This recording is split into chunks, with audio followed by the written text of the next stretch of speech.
सारे से मन का खजाना पर्दा उठा दो, लिल्लाहि मुझे हुस्न खुदा दादे दिखा दो। আমি 6 দিন লাগাতার মওলার কাছে দোয়া করলাম, মওলা তুমি ছাড়া আমার রক্ষাকারী নাই, তুমি ছাড়া আমাকে বাঁচানোওয়ালা নাই, তুমি ছাড়া আমার রিজিকের জিম্মাদারি নাই। পানির পিপাসায় অন্তর ছটফট করতেছে, ক্ষুধার কারণে পেটের ভিতরে নাড়াচাড়া দিতেছে। রব্বে কাবা তোর কাছে যখন বললো যে মালিক তুমি ছাড়া আমার কোনো ভরসা নাই, এখানে কোনো মানুষ আসবে না, এখানে কোনো পশু পাখি আসবে না, এখানে আমাকে বাঘ শিয়াল খেয়ে ফেলবে, আমাকে কেউ ছাড়াই তো আসবে না, আমার রিজিকের জিম্মাদারি যেহেতু তুমি নিছো মাওলা। আজ আমি 6 দিন ধরে না খাওয়া, মাওলা তুমি রিজিকের ব্যবস্থা করে দাও। রব্বে কাবা দরিয়ে ঠুস লাগা যায়, 6 দিনের মধ্যে মালিক আমার দোয়া কবুল করে নেয়, একটা কাককে নিযুক্ত করে দেয়। এই কাক দৈনিক 2-3 বেলা ঈশা আমাকে সকালে নাস্তা করায়, দুপুরের খাবার খাওয়ায়, রাতের বেলা খাবার খাওয়ায়, সাথে পানি টানি খাওয়াইয়া ও চইলা যায়। ওই 6 দিনের মাথায় মাওলা আমার জন্য দোয়া কবুল করে কাকে রিজিক সরবরাহ করার জন্য পাঠাইয়া দিছি।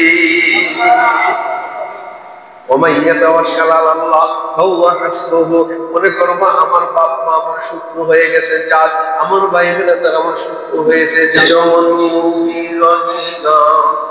আবার হাজারো বলবলে এ চমনি রহেগা আবার হাজারো বলবলে আপনি আপনি বলিয়া সব बोल करो जाएंगे ला इलाहा इल्लल्लाह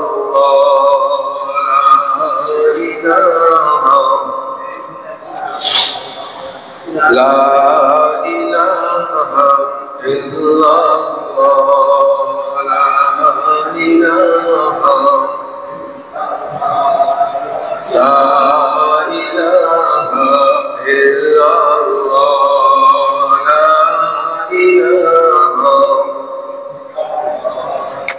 لا إلا الله محمد رسول الله صلى الله عليه وسلم। قابل احترام معزز محترم সম্মানিত মুসলিম کرام, আল্লাহ পাকের দরবারে মাহমুদ শুকর আদায় করি যে মহান আল্লাহ আপনাকে আমাকে আল্লাহ তাআলা বাঁচিয়ে রেখেছেন, এটাই সবচেয়ে বড় নিয়ামত। শুকরিয়া আদায় করি আলহামদুলিল্লাহ। আল্লাহ তাআলার দরবারে আমি শুকরিয়া আদায় করি যে মহান আল্লাহ আপনাকে আমাকে এখনো সুস্থতার সাথে বেঁচে বাঁচিয়ে রেখেছেন, দুনিয়ার ঝাই ঝামেলা থেকে মুক্ত রেখেছেন এবং আল্লাহ তাআলার ইবাদত করার মতো শক্তি দান করেছেন। এই জন্য দিল থেকে শুকরিয়া আদায় করি আলহামদুলিল্লাহ। আজকের আলোচনার বিষয় হলো তাওয়াক্কুল। তাওয়াক্কুল মানে হইল আল্লাহর উপরে ভরসা। আজকের বয়ান হবে তাওয়াক্কুল, আল্লাহর উপর ভরসা করলে বান্দার কি লাভ হবে, না করলে বান্দার কি ক্ষতি হবে। সাধারণত আমরা তাওয়াক্কুল করে থাকি 4 জিনিসের উপরে। 4টি জিনিসের উপর আমরা নিজেরা ভরসা করে থাকি। 1 নম্বর হইল আমরা মাখলুকাতের উপরে ভরসা করি, তাওয়াক্কুল করি। সেটা কেমনে?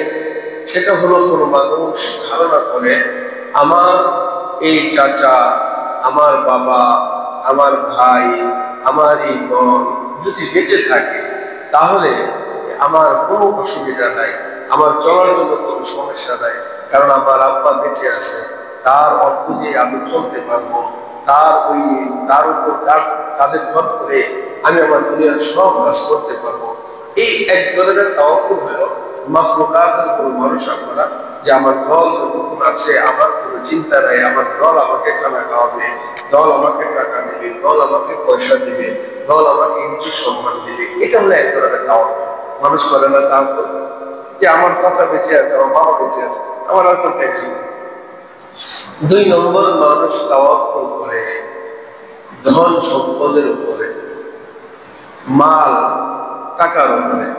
মানুষ মনে করে আমার যদি টাকা থাকে তাহলে আমার আর কোনো জিনিসের অভাব হবে না, আমার যদি টাকা থাকে আমার ঘর বাড়ি দালান টাকা, গাড়ি, বাড়ি, নারী, কোনো জিনিসের কোনো দাম হবে না, ইজ্জত সম্মানের কোনো দাম হবে না। টাকা থাকে, টাকা না থাকে এটা ভিন্ন কথা। মানুষ ভরসা করে, তাওয়াক্কুল করে টাকার উপরে, যে টাকা থাকলে আমার সব হবে, এটা ভরসা মানুষ করে। 3 নম্বর, তাওয়াক্কুল করে মানুষ নিজের শক্তির উপরে, যে আমার শক্তি যতক্ষণ আছে, গায়ে আমার শক্তি থাকা অবস্থা, আমার কারো কাছে যাওয়া লাগবে না, কারো দিকে আমার তাকানোর দরকার নেই। আমার শক্তির সঞ্চয় দিয়া, আমি আমার শক্তির বাহবল দিয়ে আমি একটা না একটা করে বেশি করে খেতেই পারবো। এটাও এক ধরনের তাওয়াক্কুল মানুষ করে থাকে। আরেক ধরনের তাওয়াক্কুল হইল আল্লাহর উপর ভরসা করে, সব কিছু করে এরপরে বলে আল্লাহ ভরসা, যদি আল্লাহ তাআলা খাওয়ান তো খাবো, আল্লাহ বাঁচান তো বাঁচবো, আল্লাহ দেওয়ার তৌফিক দিলে দিব। এটা হলো আরেক ধরনের তাওয়াক্কুল। তাহলে তাওয়াক্কুল আমরা মোট পাইলাম 4 ধরনের। 1 নম্বর তাওয়াক্কুল হলো মানুষ তার মাখলুকাতের উপর ভরসা করে। মাখলুক, আমার বড়রা যতদিন বেঁচে আছে, আমার দল, আমার চাচা, আমার বাবা যতদিন বেঁচে আছে, আমার কোনো সমস্যা নাই। 2 নম্বর, মানুষ ভরসা করে তাওয়াক্কুল করে হইল মানুষের ধন সম্পদের উপরে, যে আমার ধন সম্পদ যতদিন আছে আমার কোনো টেনশন নাই। 3 নম্বর, মানুষ ভরসা করে হইল নিজের শক্তির উপরে, নিজের শক্তি যতক্ষণ আছে, যতদিন আছে, আমার আর কারো কাছে যাওয়া লাগবে না, যাওয়া লাগবে না, নিজের শক্তির উপরে। 4 নম্বর, এক বিবিধ মানুষ আছে, তারা সবকিছু করার ভিতর দিয়া তারা ভরসা করে আল্লাহ তাআলা, বলেন সুবহানাল্লাহ। এটা হলো মূল আজকে টপিক, যে ওমান ইয়াতাওয়াক্কাল আলাল্লাহ, যারা আল্লাহ তাআলার উপর ভরসা করে আর কোনো কিছুর উপর ভরসা করে না, কয় ফাহুয়া হাসবুহু রব্বে কাবা, বলে এই বান্দার জন্য আমি আল্লাহই যথেষ্ট হইয়া যাই, বলেন সুবহানাল্লাহ। যারা আল্লাহর উপর ভরসা করে আল্লাহ তার জন্য যথেষ্ট হয়ে যায়। যারা নিজের শক্তির উপর ভরসা করে, নিজের ধন সম্পদের উপর ভরসা করে, নিজের মাখলুকাতের উপর ভরসা করে, আল্লাহ তাআলা বলেন তার জামিনদার আমি না, তার জামিনদার সেই হবে যার উপর সে ভরসা করছে। এই জন্য দেখা যায় আমার ভাইয়েরা, অন্যান্য সম্পদের উপর যদি কেউ ভরসা করে, সম্পদ একদিন ফুরিয়ে যায়, তার উদ্দেশ্য হাসিল হয় না। টাকা একদিন ফুরিয়ে যায়, তার সুস্থতা ফিরে পায় না। কোন বান্দা যদি আল্লাহর উপর তাওয়াক্কুল করে, আল্লাহ তাআলা তাকে সুস্থতার নিয়ামত দান করে দেন, বলেন সুবহানাল্লাহ। তাহলে তাওয়াক্কুল, আল্লাহর উপর ভরসা।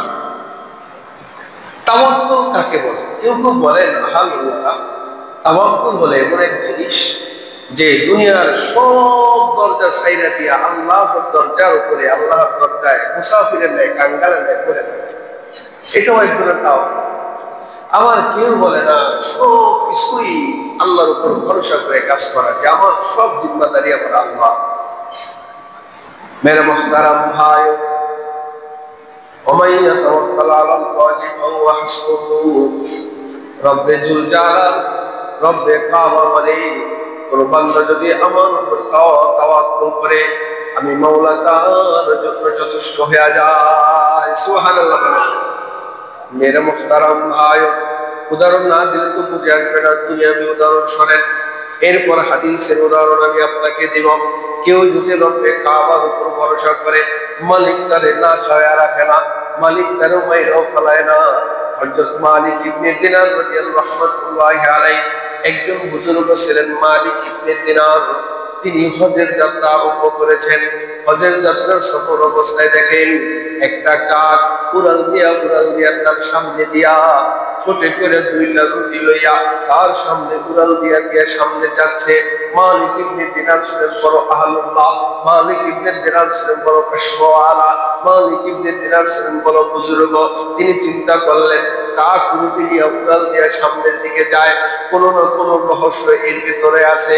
মালিক ইবনে দিনার কাকের পিছনে পিছনে যায়, কাক সামনের দিকে যায়, মালিক ইবনে দিনার পিছনে পিছনে যায়।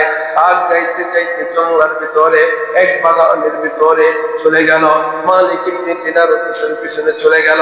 এবারে দেখে এক ব্যক্তি জঙ্গলের ভিতরে হাত পা তার বাঁধা, হাতও বাঁধা, পাও বাঁধা, শরীরও তার বাঁধা। কাক উড়াল দিয়া যেই রুটি খানাটা নিয়ে আসছিল, ওই রুটি 2টা কাক ঠোঁট দিয়া চিরা চিরা ওই বান্দারে খাওয়াইতেছি। কাক উড়াল দিয়া কারে খাওয়ায়? যে ব্যক্তির হাত পা বান্দা জঙ্গলের ভিতরে, তারে রুটি উড়াল উড়াল দিয়ে খাবে। এই দৃশ্য মালিক ইবনে দিনার দেখতেছেন, কি আশ্চর্য ব্যাপার। ওয়া মান ইয়াতাওয়াক্কাল আলাল্লাহ ফাহুয়া হাসবুহু। কাল যখন রুটি খাওয়ানো শেষ, তাকেও নিজের ছোট করে বানিয়ে না, এবার ওই বান্দাকে খাওয়াইয়া খাওয়ানো তারা শেষ হওয়ার পরে এবার কাক উড়াল দিয়া চলে যায়। মালিক ইবনে দিনার রাহমাতুল্লাহি আলাইহি ওই লোকটার কাছে গেলেন, জিজ্ঞাসা করলেন, ভাই তোমার এই অবস্থা কেন? এবার লোকটা বলে, আমার অবস্থাটা যদি শুনতে চান তাহলে শোনেন। আমি ছিলাম হজের যাত্রী, আমি ছিলাম মদিনার যাত্রী, আমি ছিলাম বাইতুল্লাহ যাত্রী। আমি তো সফর করে মাওলা পাকের ঘরের দিকে যাইতেছিলাম। হাঁটতেছি এক ডাকাতের দল আমার সব সম্পদ গুলোকে লুটে লয়ে গেল, লুটতরাজ করে লয়ে গেল, ডাকাতি করে সব সম্পদ নিয়ে গেল। নিয়ে এই পর্যন্ত ক্ষান্ত হয় নাই। আমারে জঙ্গলের ভেতর আইনা আমার হাত দুইটা বান্ধিয়া, আমার পা দুইটা বান্ধিয়া গাছের সাথে বাইন্ধা রাখছেন। আজকে একদিন না, 2 দিন না, আজকে 6 দিন। সুবহানাল্লাহ বলে। আজকে 6টা দিন ধরে আমি না খাই। আমার তো আর কেউ নাই। রুখসার সে মন খাতা যারা पर्दा उठा दो, लिल्लाहि मुझे हुस्न खुदा दाद दिखा दो। আমি 6 দিন লাগাতার মওলার কাছে দোয়া করলাম, মওলা তুমি ছাড়া আমার রক্ষাকারী নাই, তুমি ছাড়া আমাকে বাঁচানোওয়ালা নাই, তুমি ছাড়া আমার রিজিকের জিম্মাদারি নাই। পানির পিপাসায় অন্তর ছটফট করতেছে, ক্ষুধার কারণে পেটের ভিতরে নাড়াচাড়া দিতেছে। রব্বে কাবা উপর কাছে যখন বললো যে মালিক তুমি ছাড়া আমার কোনো ভরসা নাই, এখানে কোনো মানুষ আসবে না, এখানে কোনো পশু পাখি আসবে না, এখানে আমাকে বাঘ শিয়ালে খেয়ে ফেলবে, আমাকে কেউ ছাড়াই তো আসবে না, আমার রিজিকের জিম্মাদারি যেহেতু তুমি নিছো মাওলা। আজ আমি 6 দিন করে না খাওয়া, মাওলা তুমি রিজিকের ব্যবস্থা করে দাও। রব্বে কাবা দরিয়ে জুস লাইগা যায়। 6 দিনের মাথায় মালিক আমার দোয়া কবুল করে নেয়, একটা কাককে নিযুক্ত করে দেয়। এই কাক দৈনিক 2-3 বেলা ইশা আমাকে সকালে নাস্তা করায়, দুপুরের খাবার খাওয়ায়, রাতের বেলা খাবার খাওয়ায়, সাথে পানি টানি খাওয়াইয়া ও চইলা যায়। ওই 6 দিনের মাথায় মাওলা আমার জন্য দোয়া কবুল করে কাককে রিজিক সরবরাহ করার জন্য পাঠাইয়া দিছি।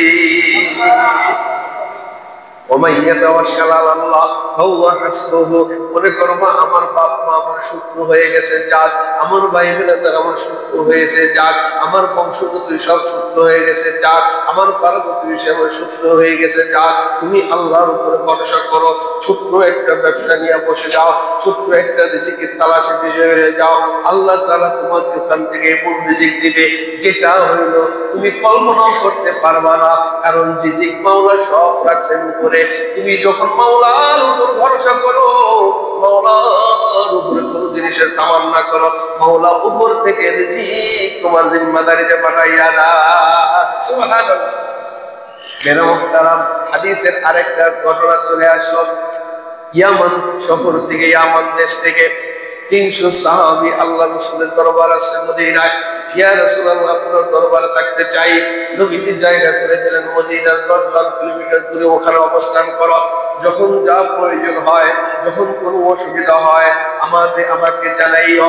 এবার ইয়ামানের 300 লোক, বিবি বাচ্চাও ছিল, বুড়ারা ছিল, যুবকরা ছিল, সঙ্গে যে খানা নিয়ে আসছিল এটা ওখানে যে পাক করে খাওয়া শেষ। দুপুর বেলার খানা নাই, রাতের বেলার খানা ইয়ামান শহর থেকে আসবে। মেরে মুহতারাম ভাইও, এবার কয় জোহরের খানা কোথায় পাবো? ইয়ামান শহর থেকে খানা আসবে, এরপর নামাজি বাচ্চাদেরকে আমরা খাবো। জোহরের বেলা খানা যদি বাচ্চাদের মুখে না দেওয়া হয়, বুড়াদের মুখে যদি না দেওয়া হয়, তারা না খেয়ে চিল্লে করতে পারে। একজন তার চেয়ে মনে হয় আমরা একজনকে আল্লাহ রসুলের দরবারে পাঠাই, আল্লাহ রসুল জোহরের খানার ব্যবস্থা করে দিবি। সুবহানাল্লাহ। তখন ওই ইয়ামানের 300 লোক আল্লাহ রসুলের ঈমান আনার পরে যখন তার সাহাবী হয়ে গেল, তখন বললো যে তুমি অধিক দূরে থাকো, তাদেরকে কিছু তাসবিহ, নামাজ, রোজা, জিকির, আজকারে বয়ান দিয়ে তাদেরকে পাঠাতে ওখানে অবস্থান। তো জোহরের খানা নাই, রাতের খানা আসবে। আমার শহর থেকে আস্তে আস্তে রাত হয়ে যাবে, জোহরের খানা। তো আব্দুল্লাহ ইবনে আশআরী এক সাহাবীকে পাঠালেন, যাও তুমি আল্লাহ রসুলের কাছে খবরটা পাঠাও যে আমাদের জোহরের খানার একটু ব্যবস্থা করো। মেরে মুহতারাম ভাইও, এই আব্দুল্লাহ আশআরী রাদিয়াল্লাহু তাআলা আনহু মদিনায় ওখান থেকে 10-12 কিলোমিটার হাইটা হাইটা আসেন, মসজিদের নববীতে ঢুকবেন। মসজিদের নববীর ভিতরে আল্লাহু আকবার, এমন দৃশ্য, আল্লাহু আকবার। মসজিদের নববীর ভিতরে আল্লাহ রাসূল সাল্লাল্লাহু আলাইহি ওয়াসাল্লাম কোরআনুল কারীম তেলাওয়াত করতেছেন, এবং কোরআনুল কারীম তেলাওয়াত করতেছেন তো করতেছেন, যখন যে আয়াতটা ওই আব্দুল্লাহ ইবনে আশআরের কানে আসছে, ওই আয়াতটা হইল ওয়ামান ফিল আরদি ওয়ামা মিন দাব্বাতিন ফিল আরদি ইল্লা আলাল্লাহি রিজকুহা। মালিক জমিনের সব রিজিকের জিম্মাদারি নিয়ে গেছেন।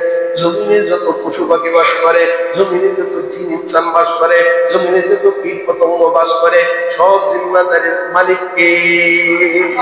ওয়ামা মিন দাব্বাতিন ফিল আরদি ইল্লা আলাল্লাহি রিজকুহা। জমিনে যত বিচরণকারী বিচরণ করে, জমিনে যত মাখলুকাত আছে, সব রিজিকের জিম্মাদারি হইল আল্লাহ। কিন্তু আব্দুল্লাহ ইবনে আশআরি আসছিলেন নবীজির কাছে জিম্মাদারি কিছু বলার জন্য, রিজিকের অন্বেষণ করার জন্য। নবীজি তেলাওয়াত করতেছে, সব রিজিকের জিম্মাদারি হইল আল্লাহ।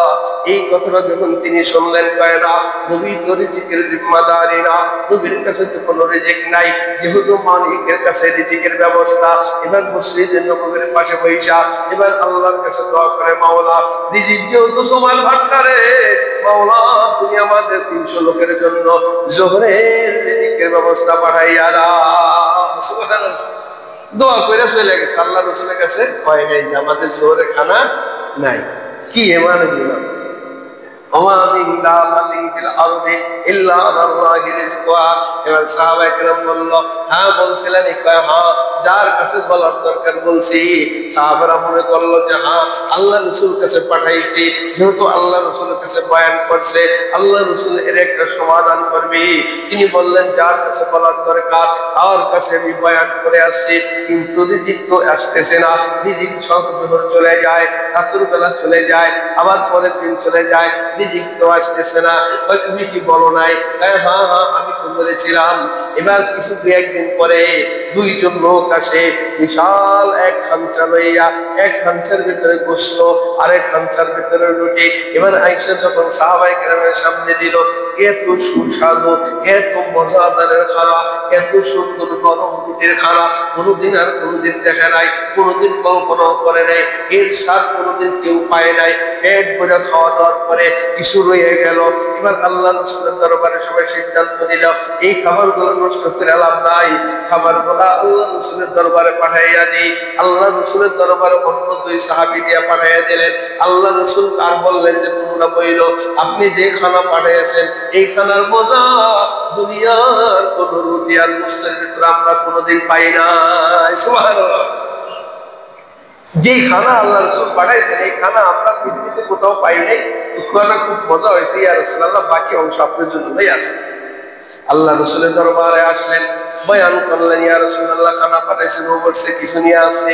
আল্লাহ রাসূল কয়, আমি তো কোনো খানা পাঠাই নাই। কয়, কেন? আমরা তো আব্দুল্লাহ ইবনে আশআরিকে পাঠাইছিলাম রিজিকের জন্য, খানার জন্য। কয়, সে তো আমার কাছে আসে নাই। মেরে মুহতারাম ভাই, ডাকো আব্দুল্লাহ ইবনে আশআরিকে। সাহাবীকে ডাক দেওয়া হলো, কি ব্যাপার, তুমি আমার কাছে আসছিলেন? কয়, ইয়া রাসূলুল্লাহ, আমি আপনার দরবারে আসছিলাম, আপনি কোরআনুল কারীমের আয়াত পড়তেছিলেন, ওয়ামা মিন দাব্বাতিন ফিল আরদি ইল্লা আলাল্লাহি রিজকুহা। আয়াত যখন এটা পড়লেন, আয়াতের তরজমা হইল, দুনিয়ার যত বিচরণ করতে চা হায়াওয়ান আছে না হায়াওয়ান আছে, দুনিয়ার যত প্রাণী আছে, দুনিয়ার যত কীট পতঙ্গ আছে, সব রিজিকের জিম্মাদারি হলো আল্লাহ। তাহলে আর আপনার কাছে বইলা লাভ কি? আমি দোয়া কইরা আমি চলে গেছি, আল্লাহ দোয়া করে চলে গেছি। আল্লাহ রাসূল বলে, ও সাহাবী, তুমি যে দোয়া করে চলে গেছিলা, এই খানা আমি পাঠাই নাই, এই খানা মদিনায় পাক হয় নাই, এই খানা দুনিয়ায় কোনো জায়গায় পাক হয় নাই, এই খানা রব্বুল আলামিন জান্নাতে খাবার পাঠাইয়া দিয়েছে। মেরে মুহতারাম, শুধু ছিল তাওয়াক্কুল আল্লাহর উপরে, আল্লাহর রিজিক জিম্মাদারি।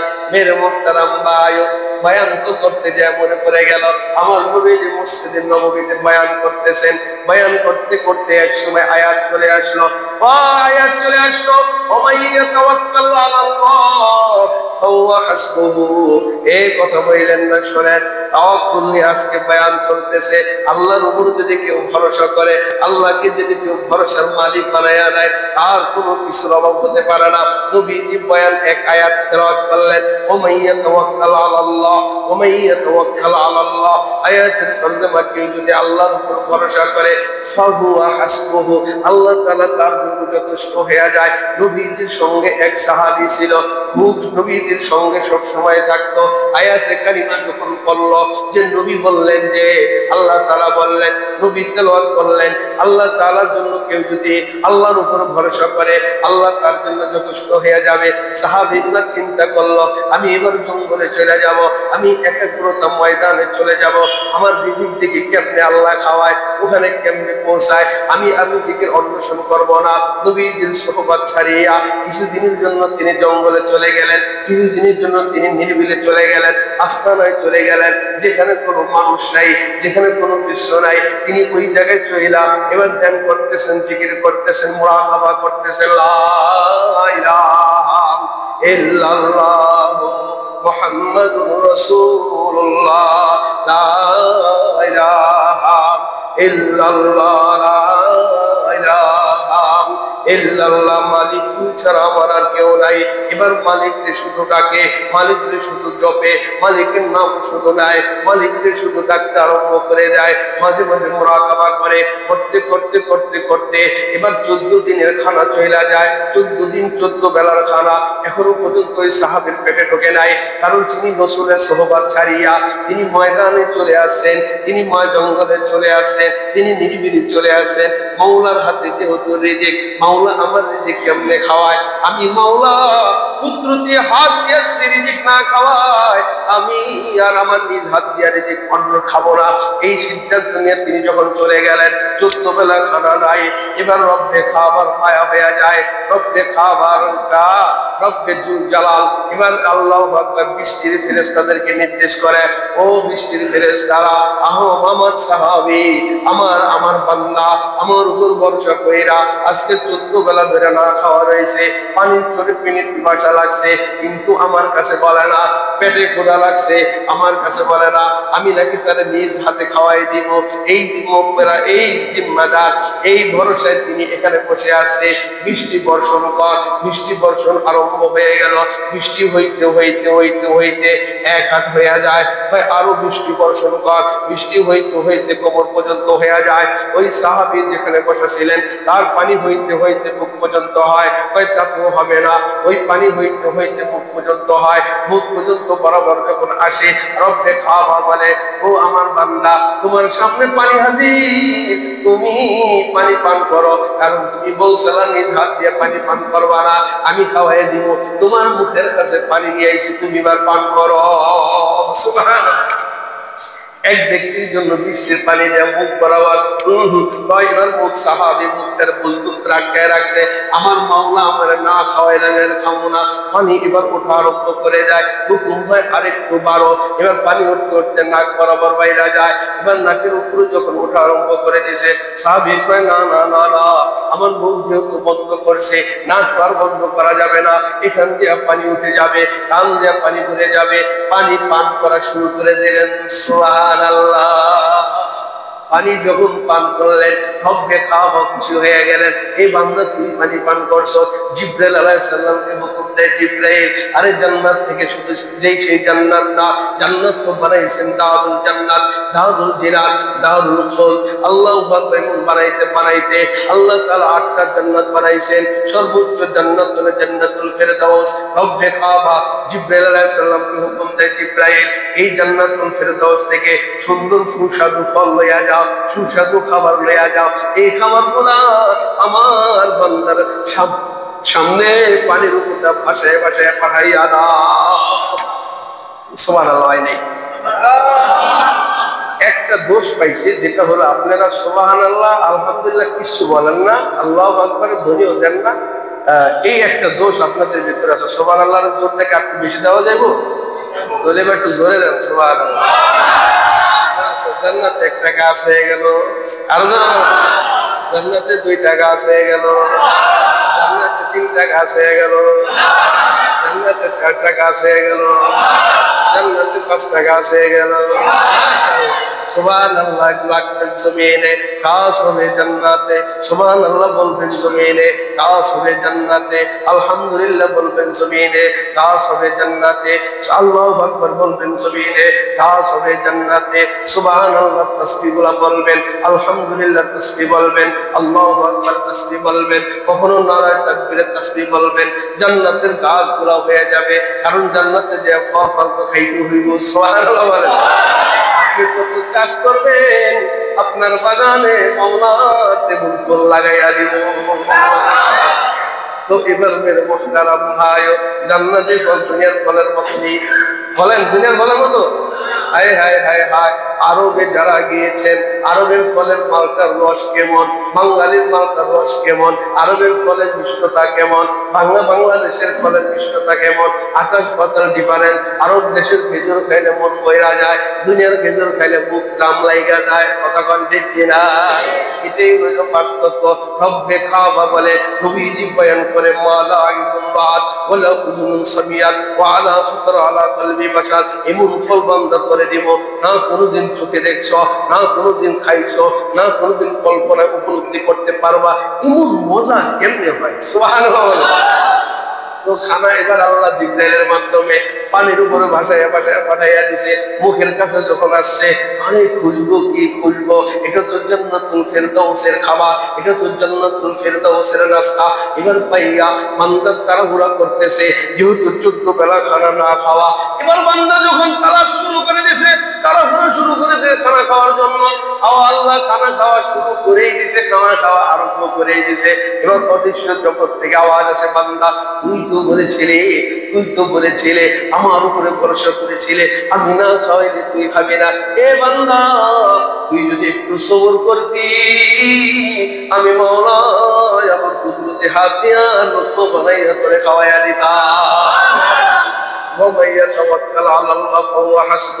কোন বান্দা যদি দুনিয়ার সব কাজ ছেড়ে দিয়া না, দুনিয়ার সব কাজ বলবেন, দুনিয়ার ব্যবসা বাণিজ্য করবেন, দুনিয়ার কর্মচারী সবকিছু করবেন, ঘরের দরজা লাগাইবেন, এরপরে বলবেন আল্লাহ তাওয়াক্কুল করলাম, আল্লাহর উপর ভরসা, ইনশাআল্লাহ ঘরে চোর ঢুকতে পারবে না। এবার রাস্তা দিয়ে চলবেন, দোয়া করে ভরসা করবেন আল্লাহর উপর, ইনশাআল্লাহ আমি চললাম, ইনশাআল্লাহ অ্যাক্সিডেন্ট হবে না। আমি ডুব দিলাম, ভরসা করবেন আল্লাহর উপর, ইনশাআল্লাহ আমি আবার তল থেকে উঠতে পারবো। কারণ ভরসা যদি আল্লাহর উপরে না করে, তাহলে আপনি ক্ষতিগ্রস্ত হয়ে যান। বলেন ঠিক কিনা? ঈসা আলাইহিস সালাতু ওয়াস সালাম, মেরে মুহতারাম ভাইও, আল্লাহু আকবার, ছেলেদেরকে নসিহত করে ঈসা আলাইহিস সালাতু ওয়াস সালাম নসিহত করে, ও দুনিয়ার বানা সে ঈসা আলাইহিস সালাম উম্মতদেরকে নসিহত করে, তোমরা কিন্তু আগামী কালের জন্য রিজিকের প্রিপারেশনই নিও না, আগামী কালের রিজিকের জমানোর কোনো খরচ ও চিন্তা ভাবনা করো না। ভাই কেন কেন কেন কেন কই তুমি দেখো না পিপিলিকার দিকে, পিপিলিকা কেমনে রিজিক পায়? কই এবার জবাব আসে, ও আল্লাহর রাসূল, পিপিলিকার পেট হলো ছোট, সামান্য রিজিক খাইলে পেট বইরা যায়, আমাদের পেট বড়। এবার আসে দেখো, তুমি কি তাকায়া দেখো না, পাখিগুলা ফজরের সময় কিচির মিচির করে ওরা দিক দিগান্ত ছুটে ছুটে বেড়াইয়া রিজিক অন্বেষণ করে। হ্যাঁ হ্যাঁ হ্যাঁ, এদের তো পাকা আছে, ওরা এক গাছ থেকে আরেক দেশে এক গাছে যাইয়া রিজিক অন্বেষণ করে। হ্যাঁ হ্যাঁ হ্যাঁ, ওদের পেটও ছোট, আমাদের পেট তো বড়, আমাদের তো পাকা নাই। এবার আল্লাহ ঈসা আলাইহিস সালাম বলে, দেখো না জীব জানোয়ারের দিকে তাকাইয়া, জঙ্গলার জানোয়ারের দিকে তাকাইয়া, এরা কি মোটা তাজা, এরা কি শক্তিশালী। এক একটা বাঘের দিকে তাকাও, এক একটা সিংহর দিকে তাকাও, এক একটা গরু মহিষের দিকে তাকাও, এদের শরীরে তো তাজা হয় কেমনে? রিজিক তো মাওলা পাক দেয়। এদের পেট ভরে যদি এত তাজা বানাইয়া দিতে পারে, তাহলে তোমাকে কেন মাওলা পারবে না? বলেন সুবহানাল্লাহ। এই ঘোষণা দেওয়ার পরে আমার ভাইয়েরা, ভাই তুমি শুনে রাখো, আগামীকাল যেহেতু হবে মাওলা, আগামীকাল হওয়ার সঙ্গে সঙ্গে, সবে সাদিক হওয়ার সঙ্গে সঙ্গে আসমানের রিজিক আছে, তোমার 3 বেলার রিজিক, ওই রিজিক সবে সাদিক হওয়ার সঙ্গে সঙ্গে জমিনে নাজিল হয়। জমিনে নাজিল হইয়া তোমারে তালাশ আরম্ভ করে দেয়। কেউ যদি মালিকের উপরে ভরসা করে, মালিক তার ছাড় দেয় না। আরে খলিফা মামুন রশিদের জমানার কাহিনীটা শোনেন। খলিফা মামুন রশিদের জমানায় চুরি করছে, বহুত বড় এক চোর ডাকাত দল চুরি করে যাইতেছে। পুলিশ প্রশাসন রাত্রে বেলা ডিউটি করে, ডিউটি করে শুনতে পাইয়া ওখানে গেছেন, যাইয়া পুলিশের সবগুলারে ধরছেন, ডাকাত গুলারে সবটারে ধরছেন। ধরেন 20 জনে, 20 জনে ধরে খবর দিছে আমাদের শিবচরে থানায় কল দিছে, 20 জন ডাকাত গ্রেফতার হয়ে গেছে, সব কটারে পাকড়াও করছে। ঠিক আছে, ওখান থেকে নিয়ে আসো। এবার যখন নেওয়া আরম্ভ করে দিছে, আনার পথে এক ডাকাত পালাইয়া গেছে। এবার আগে তো কল দিয়ে লিস্ট দিয়ে দিছে 20 জনের, এবার এক ডাকাত পালাইয়া গেছে। আছে কয়জন? 19 জন। এবার 19 জন নিয়ে গেলে তো হয় না, তুই মাল খাইয়া ছাইরা দিছ, তুই টাকা খাইয়া ছাইরা দিছ, তুই ঘুষ খাইয়া ছাইরা দিছ। আরেকজন গেল টান, আমার চাকরি নিয়ে টানাটানি। এবার পথের ভিতরে করছে। আমাদের বাজারে কিছু লোক পাহারাদারি করে, আবার কিছু কৃষক লোক রাত 2টা বাজে ওইটা কৃষকের জন্য, কৃষি কাজ করার জন্য তারা রাত্রেবেলা না ঘুমে 3টার দিকে বাজার দিকে রওনা করে। তারা বদলি দিব, কামলা দিব। এমন একজন কৃষক পাইয়া 20 জন পুরাইয়া লইয়া গেছে। ওইটা দুইটা ডাকাত লইয়া যাইয়া। এবার তো দেখবেন চোর যারা অরিজিনাল ডাকাত তারা বেশি দিন জেলখানায় থাকে না। এদের লিঙ্ক হইল নেতার সাথে, এদের লিঙ্ক হইল এমপির সাথে, এদের লিঙ্ক হইল মন্ত্রীর সাথে। কারণ তারা অনুমতি দেয়, তারা শক্তি দেয়, তাই তো ওরা করে। নয়তো কোনো ইউনিয়নের কোনো একটা চুরি হবে না যদি ইউনিয়নের মেম্বার, ইউনিয়নের চেয়ারম্যান, আমাদের শিবচরে ইউনিয়নরা যদি ভালো মতন যদি সব হয়, কোনো চোর চুরি করতে পারবে না। কারণ সব চোরের লিস্টই তাদের কাছে আসে। ঠিক কিনা? এরপর চুরি হওয়ার পর বিচার দেখি কি করি, দেখি কি করি, কি করবো। ওই দেখতে দেখতে জিন্দিগি শেষ। চোরও পালা লাগে, ভালো লোক পালা লাগে, মূর্খ পালা লাগে, শিক্ষিত পালা লাগে, সব মিলেই দিলেই এইটা একজন নেতা হয়। এবার মেরে মুখতারাম ভাই, জেলখানায় 20 জন চোর ঢোকানো, 20 জন ডাকাতি ঢোকানো, সবাই বের করে নিয়ে যায়। নাম ধরে ধরে আমার কোন লোক, এবার নিয়ে যায় বের কইরা, আমার সেই লোক নিয়ে যায় বের কইরা। এবার বলেন তো, যশোর থেকে যে ব্যক্তিরা শেখপুরে আইছিল কামলা দেওয়ার জন্য, ওই ব্যক্তি রাত 2টা বাজে ডাকাতি দলের ধরা খাইয়া লইয়া গেছে মাদারীপুরে, লইয়া গেছে কাশিমপুরে। এর মা বাপ জানেনি, জানে না। মূর্খ মানুষ টাকা পাইব, টাকা লাগে। ওখানে যাই অনেক কিছু লিখতে হয়, মিথ্যা কথা লিখতে হয়। মেরে মুখতারাম ভাই, এবার তিনি শুধু ডাকাতি দলের ভেতরে 19 জন বাইরে গেছে, উনি শুধু একাই রয়ে গেছে। এবার মা ওই গেটে তারও একদিন বলে, ভাই আপনার কাছে থাক, আপনার কি কোনো লোক নাই? আপনি একা পড়ে রয়েছেন জেলখানায়, আর সবাই বের হয়ে গেল। এবার ভাই আফসোস করে বলে, ভাই আমি তো এই জগতের লোক না, আমি হইলাম একদম মুরুব্বি সুরুক্ষ লোক, আমি হইলাম একদম কৃষক লোক। আমি রাতের বেলা আসতেছি, তারা আমার ধৈর্য লয়েছে। কেন যেন ধৈর্য লয়েছে, কি মামলা আমি খাইছি আমি কিছু জানি না। ভাই আল্লাহু আকবার বলে, কিছু জানি না, আমার কেউ নাই। মেরে মুহতারাম ভাই, এই কথা বলার পর সে চলে যায়। এবার তার মাথার ভিতরে আসে, মূর্খ হইল মুসলমান আল্লাহরে ডাকে, সে জ্ঞানী হইল আল্লাহরে ডাকে। মেরে মুহতারাম ভাই, মূর্খ সুরূপ লোকগুলা ব্যথা পাইলে, কষ্ট পাইলে, রোগ শোক হইলে তারা আল্লাহরে বেশি বেশি ডাকে। সবাই যখন বের হয়ে গেছে, এক সন্ধ্যার সময় তার দিনের ভিতরে আগ্রহ জাগছে, আমার মাওলা তো সব কিছু করে নেওয়ালা, আমার মাওলা তো সব জিম্মাদার ওয়ালা, আমি আর কার কাছে দেবো না, যেহেতু দুনিয়ার আমার আর কেউ নাই। এবার তিনি একটা চিঠি লেখে আমার পক্ষ থেকে, এই নাচিস বান্দার পক্ষ থেকে, এই গুনাহগার বান্দার পক্ষ থেকে, এই অপরাধী বান্দার পক্ষ থেকে, মাওলা তোমার কাছে ফরিয়াদ হইল, তুমি আমার জিম্মাদারি জেলখানা থেকে বের করে দাও। এবার যখন জেলখানার দারোয়ান আসছে, আমার এই চিঠিটা ভাই তুমি এবার ছাদের উপরে উঠবা, ছাদের উপরে উঠা বাতাসের সাথে, এবার বাতাসের সাথে উড়িয়া দিবা। তুমি পারবা না এই কাজটা করার জন্য? কয় হা। এবার চিঠিটা লয়, ছাদের উপরে ওঠে, বাতাসের সাথে উড়িয়া দেয়। লেখা ছিল, মাওলা তোমার গুনাহগার বান্দা তোমার আশ্রয় চায়, তোমার সাহায্য চায়, তোমার উপর ভরসা, তুমি ছাড়া আর কেউ নাই। এটা যখন আল্লাহু আকবার উড়িয়ে দিছে, মাওলার দরিয়া জোশ লাইয়া গেছে। জোশ মে আ ये जो दुनिया रहम का ये मुर्शद साला वो फक्रे औलिया अश्मे दुनियाए जोश जुआर खुदार रहमते মুহূর্তে হয়ে গেল কাফের শ্রেষ্ঠ ওলিদের। এবার মাওলা দুনিয়া যখন জোশ লাগা গেছে, রব্বে কাবা হযরত খলিফা হারুন রশিদের স্বপ্ন জাগায়, এই বেটা আহম্মদ, তোর খলিফা তোর জেলখানার ভিতরে নির্দোষ একটা লোক বন্দী হয়ে আছে, তদারকি কর, তাড়াতাড়ি তার বের করার সিদ্ধান্ত নে। এবার খলিফা মামুনুর রশিদ হারুন রশিদ যখন ঘুম ভাঙ্গে যাওয়ার পরে, ঘুম ভাঙ্গার পরে এবার তিনি থানায় আসে, তিনি কাজের থানায় আসে, তদারকি করে এটা কোথায় থেকে আনছ, সব লিস্টে বের হয়ে যায়, একে আমরা নির্দোষ ভাবে জেলখানায় ধরে নিয়ে আসি। তাদের বিচার করে এবং তাকে তো মুক্তি দেয়, সাথে করে 10,000 স্বর্ণ রূপা দিয়া দেয়। আরো জোরে কর। 10,000 স্বর্ণ রূপা দেয়, 10টা উট দেয়, 10 জোড়া শাহী মর্যাদার কাপড় চোপড় দেয়া দেয়। এবং খলিফা হারুন রশিদ বলে, এ সৈনা নাও, যারা মাওলার উপর তাওয়াক্কুল করে, যারা মাওলার উপর ভরসা করে, আল্লাহ তাআলা খলিফা হারুন রশিদের দিয়া 10,000 স্বর্ণমোহর, 10টা উট, 10 জোড়া কাপড় দিয়া তার সম্মানে দিয়ে আল্লাহ তাআলা মুক্তি দান করে। রোগে আমি পড়বো হা হা হা, সুন্নতিতে ওষুধ খাবো কিন্তু ভরসা করবো আল্লাহ, বিপদ আমি পড়বো হা হা হা, মুক্তির রাস্তা থাকবে ওটারও তদারকি করবো, ভরসা করবো আল্লাহ। কেউ কারো নাই, যার কেউ নাই তার হলেন আল্লাহ। সুবহানাল্লাহ। মেরে মুহতারাম ভাইও, ভরসা করতে হবে আল্লাহ তাআলার কাছে। আরে মাথার ভেতরে চলে আসলো এক ইবনে জাইফা নামক এক মহিলা ছিল। এই কথাটা বলে শেষ করি। ইবনে জাইফা নামক এক মহিলা, ইনি খুব দানবীর মহিলা ছিলেন। তিনি যখন রাস্তাতে তার বাড়িতে আসা যাওয়া করতেন, রাস্তার পাশে 2 ভিক্ষুক ছিল।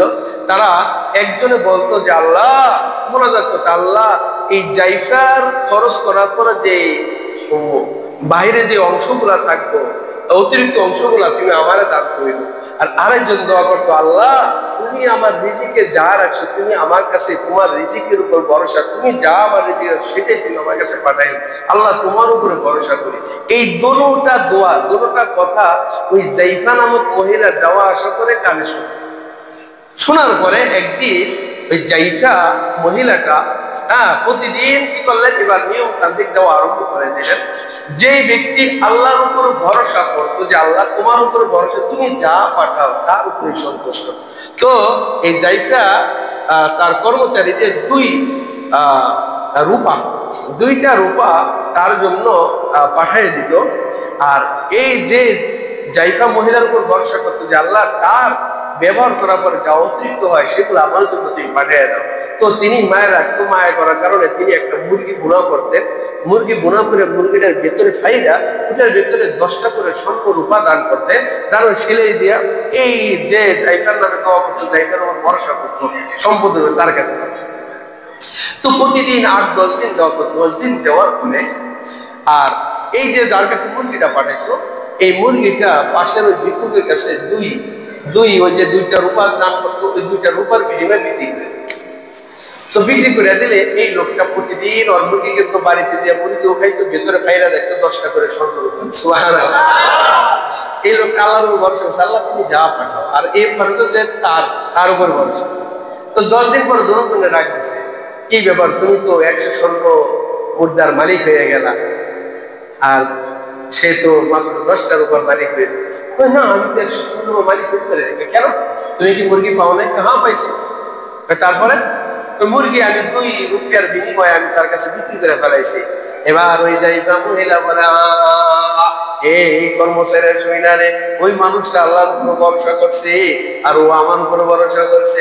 পার্থক্য হইল এই, আমি ওর জন্য ভালো করে মুরগি বোনা করতাম, ওটার ভেতরে 10টা স্বর্ণ রূপা দিতাম, আমার একটু সুনাম করছিল এই জন্য। কিন্তু মালিকের উপর ভরসা করার কারণে আমি যার জন্য 2 রুপিয়ার ব্যবস্থা করছি, ওইটা দিয়ে তারে ক্রয় কইরা আল্লাহ তাআলা তাকে 100 স্বর্ণ রূপার মালিক বানাইছেন এবং তাকে 10টা মুরগি খাওয়ার মতো মজা দান করছে। তোমরা কারো উপর ভরসা করো না, ওমাইয়া তাওয়াক্কাল আলাল্লাহ ফাহুয়া হাসবুহু, কেউ যদি মাওলার উপর ভরসা করে মাওলা তার জিম্মাদারি হয়ে যায়। ওমা মিন দাব্বাতিন ফিল আরদি ইল্লা আলাল্লাহি রিজকুহা, আল্লাহ তাআলা তার রিজিকের সব জিম্মাদারি নিয়ে যায়। মেরে মুহতারাম ভাইও, কথা বলতে যাই আরেকটা কথা বলা মনে পড়ে গেল। আল্লাহু আকবার, এই কথাটাই বলে শেষ করে দিব। আল্লাহু আকবার, এই কথাটা হলো খুব আহাম এবং খুব গুরুত্বপূর্ণ একটা কথা, যে একবার এক জামাত এক আহলুল্লাহ রওনা করছে। পথিমধ্যে পানির পিপাসা লাগছে, তো পানির পিপাসা লাগছে মতন দেখতেছে দূরে এক জায়গায় ওই আপনার হরিণটা কুপি থেকে পানি পান করতেছে। তো পানি পান করতেছে, এই দৃশ্য দেখে বললো যে আমরা সকলে ওই জায়গায় যাই, ওই জায়গায় যাই পানি পান করি। তো ওই জায়গায় যাই পানি পান করার জন্য গেছেন। যাওয়ার পরে দেখেন কি ওই পানি একদম তলদেশে চলে গেছে, হরিণ তাদের আওয়াজ পাইয়া চলে গেছে দূরবেরা। এখনো ওই পাশে যায় দেয় কি পানি একদম তলদেশে চলে গেছে। সুবহানাল্লাহ বলে। এটা যে সেই লোক ছিল না, কোনো একজন আল্লাহ নবী ছিল। তো আল্লাহ রুলি আল্লাহ ডাকতেছে, আল্লাহ এটা কেমন করলাম? হরিণী দেখলাম মুখ লাগায় পানি পান করতেছে, তার জন্য একদম কণা পর্যন্ত কানায় কানায় পানি ভর্তি করে দিলা। সে মুখ দিয়ে পানি পান করলো, আঠো গাড়া লাগলো না, ভাঙ্গা লাগলো না, বসাও লাগলো না। তিনি চলে গেল। আমার কালা তুমি ওই যে কি দিয়া কয় রশি বাইন্দা ওই পানি উঠানোর ব্যবস্থা করলা, এটা কি করলা আল্লাহ? আল্লাহ বলি তো আল্লাহ ডাক দিয়ে এই কথা যখন মনে মনে বলছে, মনে মনে আমি কেমন এই কাজটা করলো যে তার জন্য। এবার আল্লাহ তাআলা ডাক দিয়ে বলো অদৃশ্য জগৎ থেকে, এ বেটা, হরিণ তাওয়াক্কুল করেছিল, হরিণ দুই পা খাড়া কইরা মুখ দিয়া পানি পান করবো, এই জন্য আমি পানি তার মুখের কাছে নিয়ে নিছি। সুবহানাল্লাহ। আর তোমার তাওয়াক্কুল আসলে আমি ওই জায়গায় যাবো, আমি রশি দিয়ে পানি উঠাবো, তারপর পানি পান করবো। তোমার তাওয়াক্কুল রশি আর বান্ডির উপরে ছিল, আর তাওয়াক্কুল ছিল মুখ দিয়ে পানি পান করবে। এই দুই তাওয়াক্কুলের পার্থক্যের কারণে তোমার জন্য আমি রশির ব্যবস্থা করে দিয়েছি, পানির নিচে নামাই দিয়েছি, আর ওর জন্য পানি উঠে দিয়েছি। রব্বে খাওয়া বলে কোন বান্দা যদি কেউ যদি কোনো একটা কাজে লাইমা যায় আর আল্লাহর ভরসা করে লাইমা যায়, আর জিম্মাদারি মাওলা লইয়া যায়। ওয়ামান ইয়াতাওয়াক্কাল আলাল্লাহ ফাহুয়া হাসবুহু, কেউ যদি আল্লাহর উপরে ভরসা করে মাওলা তার জিম্মাদারি নিয়ে নেয়। বলেন সুবহানাল্লাহ। আল্লাহ তাআলা আপনাকে আমাকে তাওয়াক্কুল, আল্লাহর উপর ভরসা করার তৌফিক দান করুন। মানুষ কয় জিনিসের উপর ভরসা করে? চারটে জিনিসের উপর ভরসা করে, যারা পরে আসেন যাবেন না। তো এই চার জিনিসের উপর এক জিনিস হলো সহি। এক নম্বর ভরসা করে মানুষ তার মাখলুকের উপরে, মানে তিনি যে দল করেন দল টিকে থাকলে আমার সমস্যা নেই, বা তিনি যে ব্যক্তি আছেন ফ্যামিলির ভিতরে তার আব্বা বেঁচে আছে তো তার কোনো সমস্যা নেই, বা তার আব্বার ফ্যামিলি হতে পারে, বা তিনি তার দলের উপর হতে পারে। মানুষ একটা জিনিসের উপর ভরসা করে চলতে থাকে, আমার সমস্যা নেই। দুই নম্বর মানুষ ভরসা করে টাকার উপরে, টাকা থাকলে সব তো পাওয়া যায়, বাঘের চোখও পাওয়া যায়। এই যে ভরসা গুলা করে মানুষ টাকার উপর ভরসা করে, এটা ভুয়া, এটা করা যাবে। তিন নম্বর মানুষ ভরসা করে নিজের শক্তির উপরে, শক্তি থাকলে সব কাজ করতে পারবো, নিজেটা খাইতে পারবো, নিজেটা করতে পারবো, নিজে কামাই শুরু করতে পারবো। এই সব মিলিয়ে দিলে আরেক বান্দারা ভরসা করে সব কাজ করে, সব কাজ যখন করে এর ভেতর দিয়ে ভরসা করে আল্লাহ তাআলা। সুবহানাল্লাহ। যেমন এক ব্যক্তি বড় দাম রেখে টাকা পয়সা মাথার কাছে রেখে ঘুমিয়ে গেছে, তাওয়াক্কুল আল্লাহর উপর করলাম, আল্লাহই জিম্মাদার।